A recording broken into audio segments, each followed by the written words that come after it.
Hello, and welcome to the Resilient Life podcast. Resilient Life is part of peakprosperity.com. It's where we focus on practical and actionable knowledge for building a better future. I'm your host, Adam Taggart, and today's guest is Jere Gettle. Along with his wife, Emily, Jere owns and operates Baker Creek Heirloom Seeds and its website, rareseeds.com.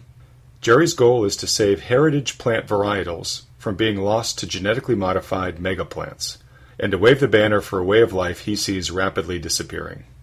Jere and Emily also work extensively to supply free seeds to many of the world's poorest countries, as well as here at home, in school gardens and other educational projects.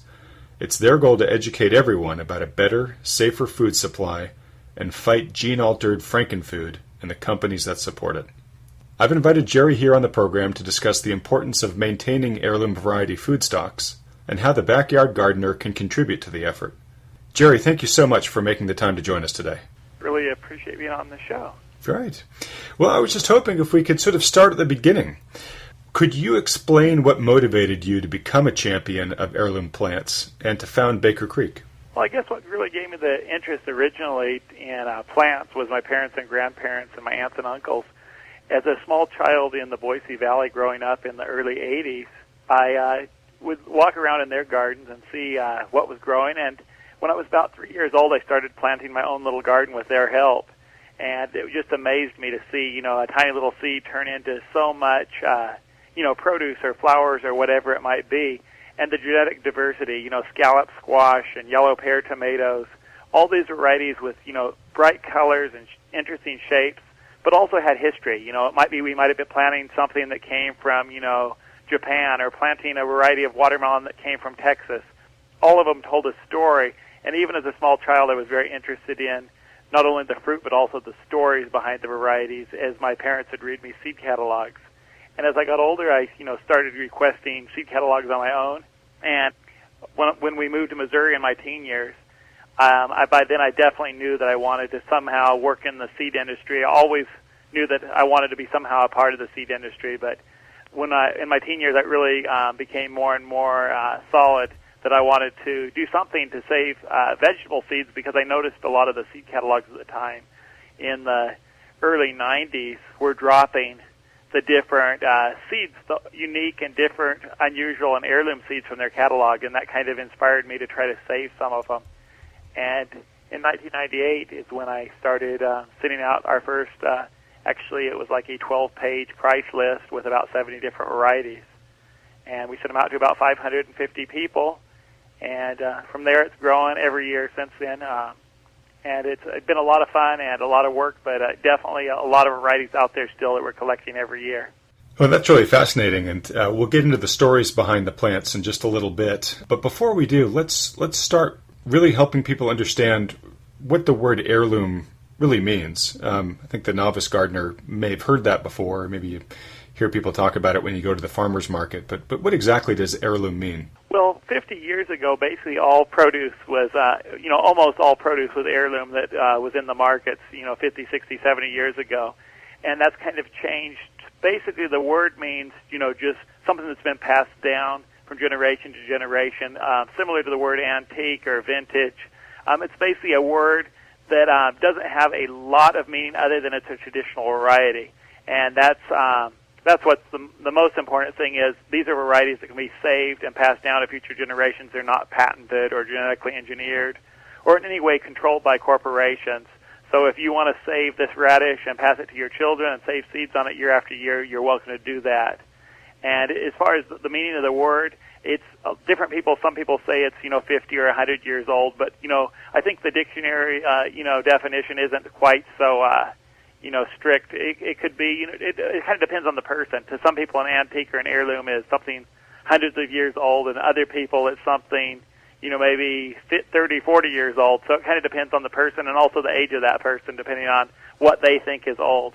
Okay, but it's basically meant in the context of seeds here to separate it from those seeds that have been either altered in some way artificially or controlled in some way from a rights perspective by a corporation. Correct. Would that be accurate? These are seeds that are like public domain software. They're seeds that are of the people. There's no control over them. Okay, they're open source seed stock, if you will. Correct. I think it's probably very hard to have a discussion about heirloom varieties then without also having a discussion about genetically modified foods, frequently referred to as GMOs. I'm sure you've got a lot of opinions on that debate. Certainly we read about both sides of it a lot in the papers these days. In your opinion, what are the facts that the curious citizen should know in this debate about GMOs versus heirloom seeds? Well, there's so many different things. With hybridization, it was basically just the companies controlling the seeds through, hybridizing them and selling them. And that was one thing. But now we have genetically engineered seeds. It's basically now that it isn't just a cross between two tomatoes. Now we actually have genes coming in from a fish or genes coming in from a bacteria or insect or even human genes being inserted into plants. So we have a lot of new possible risk. And then we also have chemical companies being able to sell huge amounts of their chemicals because they're developing these plants to resist the very chemicals that would normally kill, any plant out there. Now they can resist these really strong chemicals like, Roundup and other chemicals as well. So basically what's happening is the chemical companies are making more money off of it, plus the seeds themselves, which are often owned by the chemical companies, are also, the prices went up about 5 times in the last, 10 years. So basically now, we're talking, $200 to $300 bags of corn seed, whereas, in the 90s, farmers were still buying a lot of the corn for $50 a bag. So the price of the corn has skyrocketed, and the amount of chemicals that we're putting on the land has, almost doubled in the last, about 10, 12 years. So it's all these different things going into the question of, is this really good for us long term? Even if gene-altered foods prove harmless, all the chemicals on the other side are already proving harmful, and also many studies are also questioning whether the genetic engineering itself could be harmful.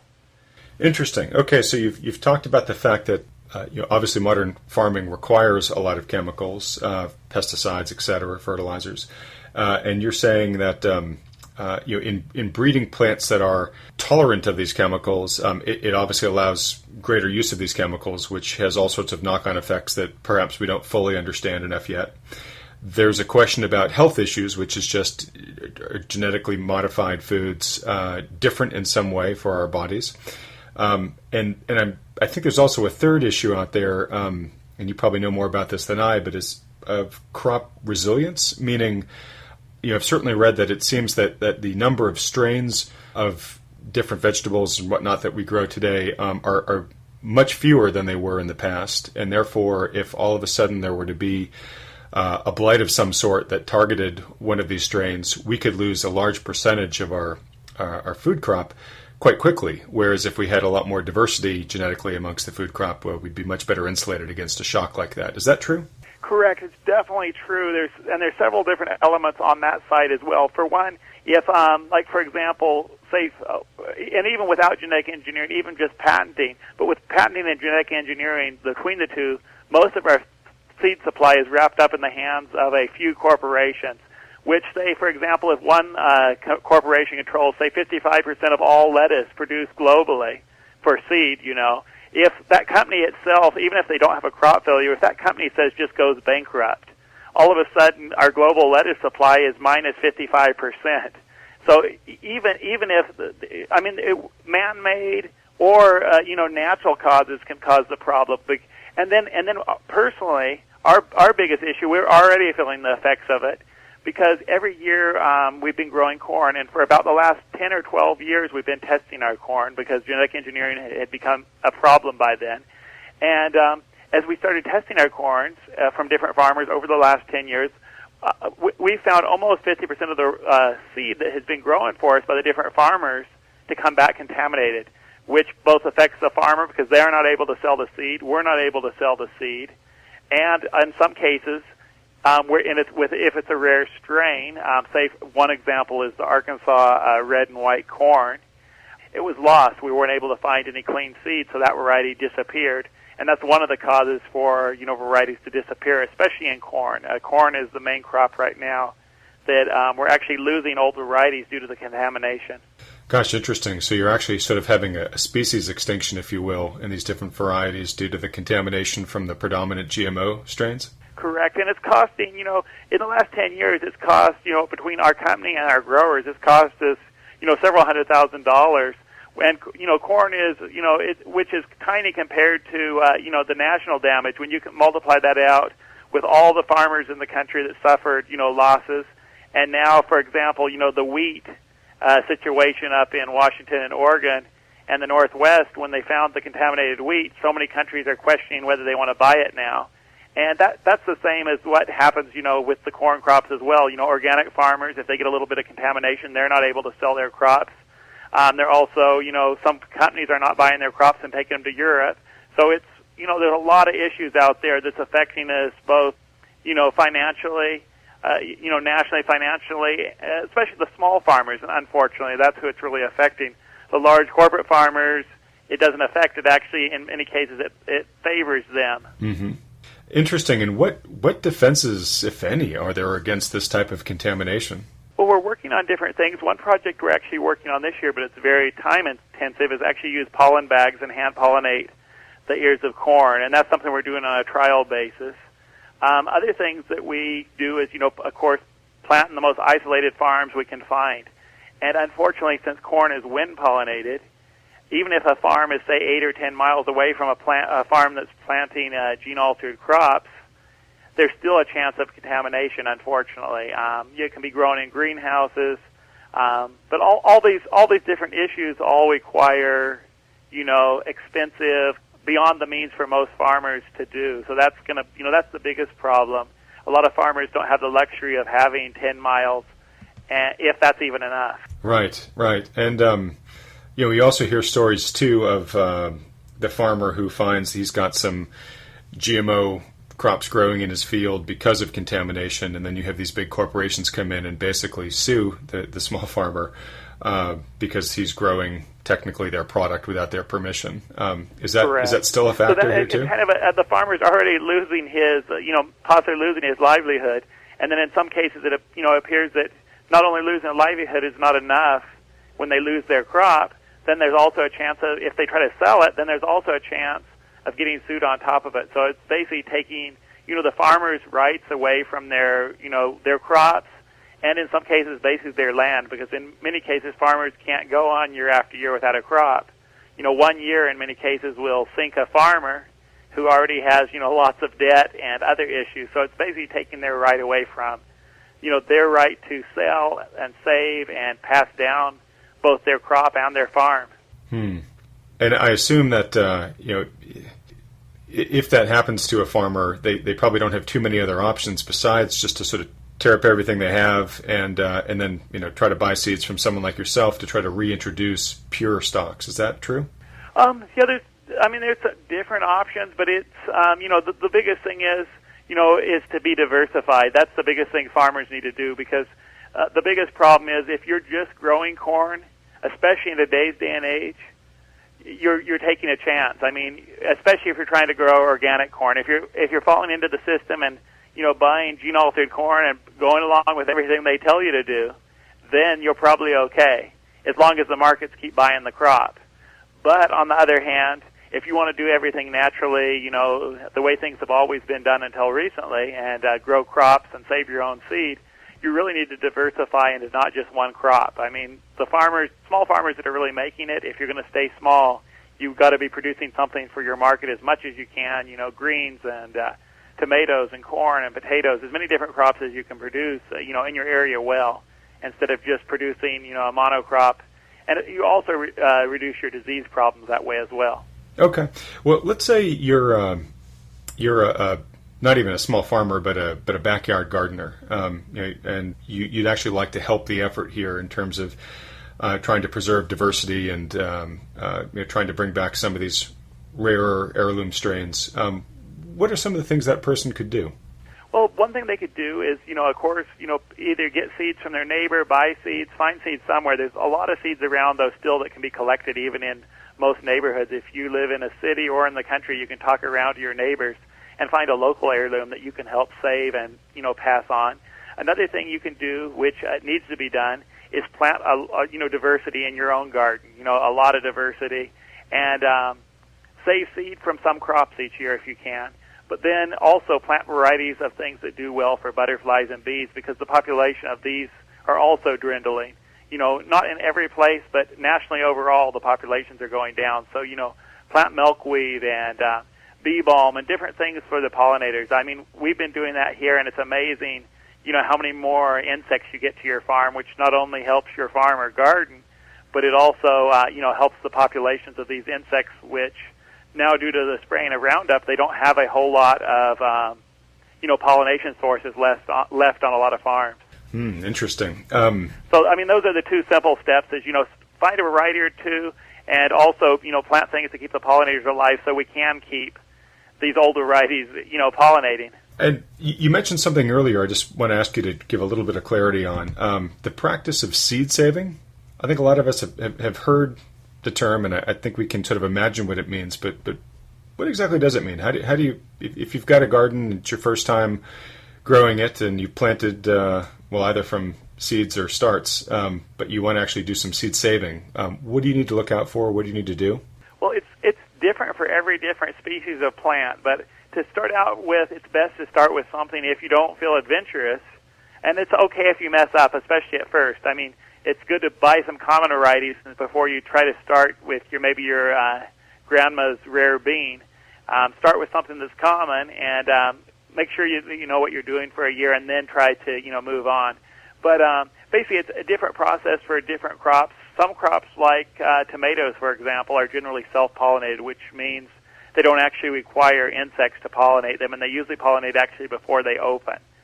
So they're great crops to start with, because unlike, say, squash, if you plant two different squashes in your garden, or if you have a neighbor growing squash, it's very easy in most cases for the squash to cross-pollinate with your neighbor's zucchini if you have zucchini.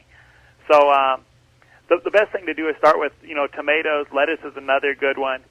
Find some crops that are self-pollinated, and you can look them up online and figure out which ones are self-pollinated. But start out with those, and then get a good book. There's like Seed to Seed. You can get it from a library. There's other seed-saving books out there, and go through that and figure out which crops you would like to try. And, the best thing is start out with just a few crops and then move on. Within a few years, I know some people that have went from, saving just, one or two varieties to, 30, 40, 50, or even a couple hundred varieties every year that are real passionate about it. Well, and let's talk for a moment about exactly what seed saving means. And let's say I did get a tomato. I grew a regular common variety tomato. Do I pluck the tomato, and then when I cut it open, I actually remove some of the seeds and dry them and preserve them for next spring? Is that pretty much the spirit of it? Yeah, there's various different ways. Oftentimes, actually, on tomatoes, if you have a cherry tomato and you don't, even if you do till, but especially if you don't till the patch where the tomatoes were, most likely you're going to have tomato seedlings the following year. That's the simplest, and, one way some gardeners do it is just let a lot of things in their gardens volunteer. Okay. But if you really want to, save amount of seed and know that you have like a half a pound or an ounce or whatever, the best way to do it on tomatoes is just take the tomato, the whole tomato. It's what we do is put them in a bucket. We grind them up actually in a grinder, but you can smash them up with a baseball bat or, with some kitchen utensils. Basically chop the tomatoes up, put them in a bucket of water with just a little bit of water, just enough to cover the tomato slurry, basically, that you crush up, and let it sit for about 3 days. After 3 days, everything that's pulp actually floats to the top, and the seeds sink to the bottom. You pour it all off and rinse it a couple times. As long as you pour slowly, the seeds will stay on the bottom as long as you haven't let it stay more than about 3 or 4 days.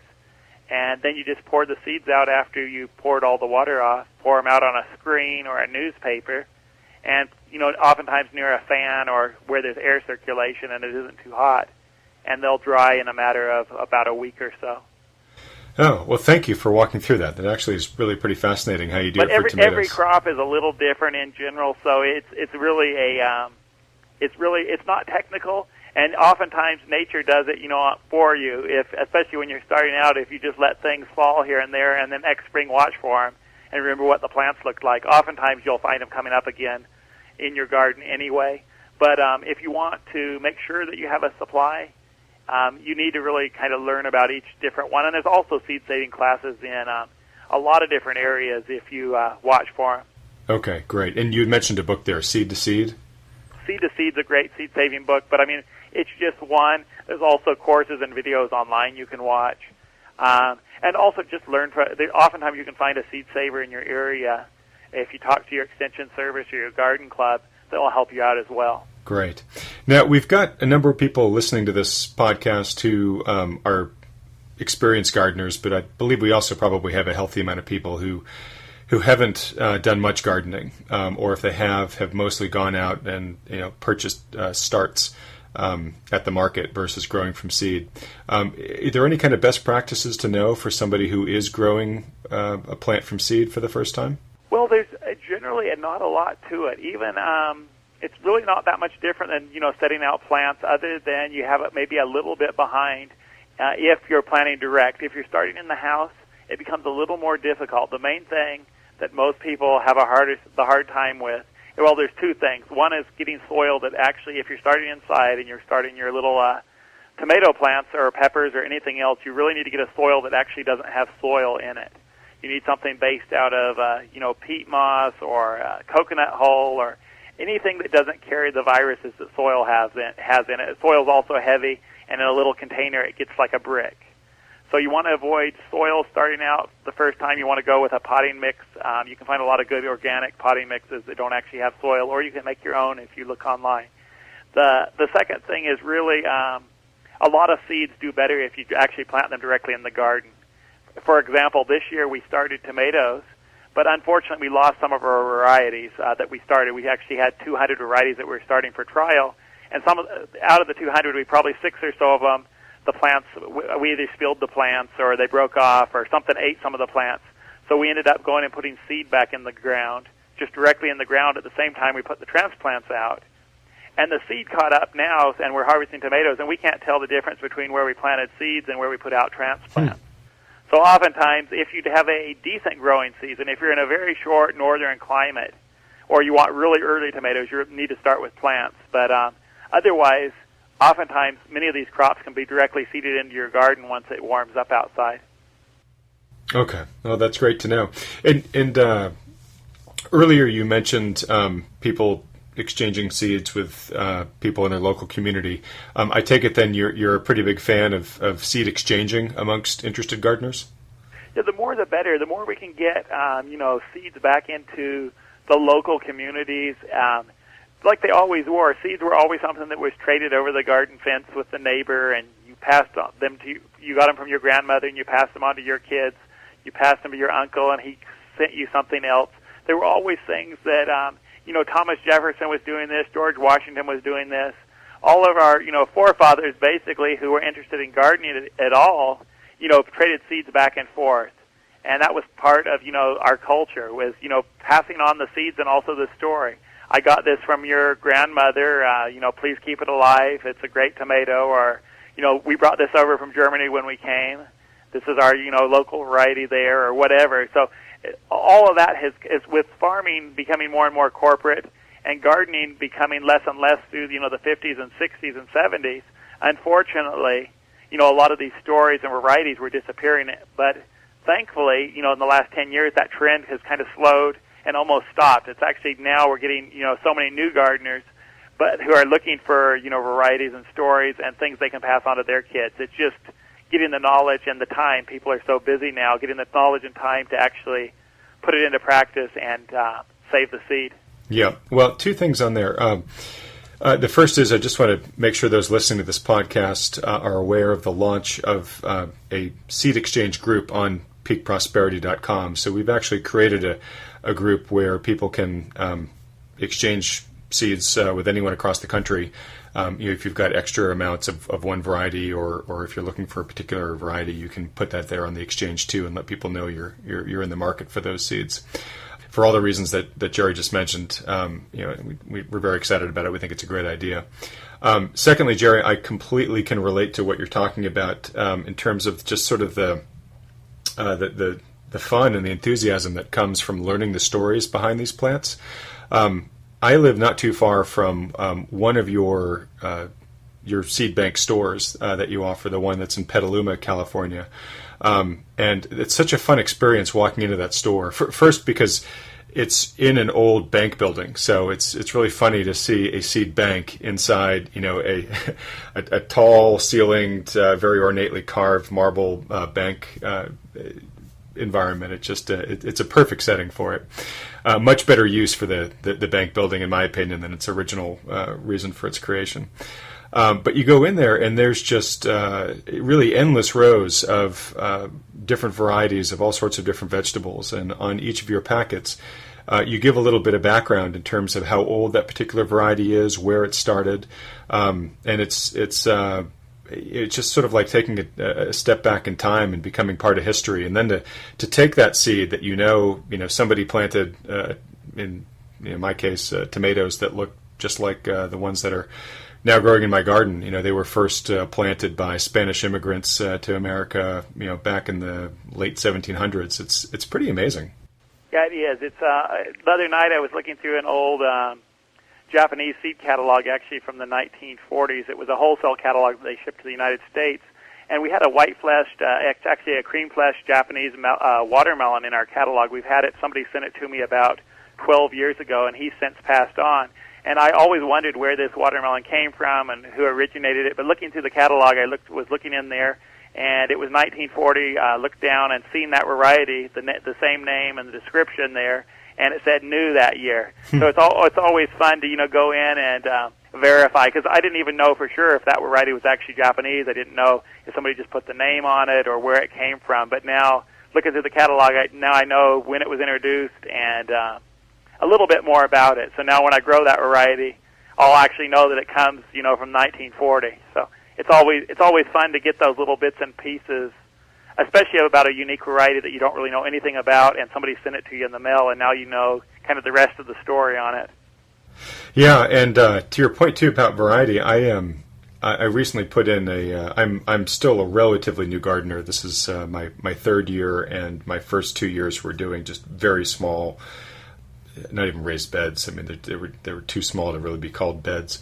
But this year I put in a garden that's about 21 feet by 17 feet or so, which is decent size for one person to handle. But it really has just 4 main raised beds in it, and then a few other things I'm doing. But in preparation for this podcast, I just sort of went and did a quick catalog of what's growing in there, and it's well over 24 different varieties of plants.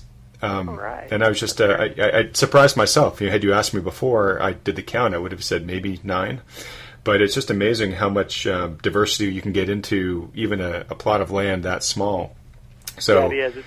I was walking, in our flower garden, for example. It's flowers and herbs and fruits. It's just, it's probably about 60 by 60, but we have around 250 different varieties. Wow. Growing in there, and it's all herbs and flowers and things like strawberries and small rhubarb. But we have it really crammed in there. But it's amazing, walking through and thinking, people with even a 6 by 6 bed can get a tomato and a pepper and a cucumber, and they can grow quite a few. They can get quite a few in the middle of summer when these things are really producing. They can get quite a bit of their daily diet out of even a 6 by 6 bed. Yeah, I've definitely got a couple beds where I'd say there's, maybe 6 to 8 different plants coexisting in there, and they all kind of learn how to find their own patch of sunlight or fight for their own patch of sunlight. So, to your point, it's well, I think to your larger point, to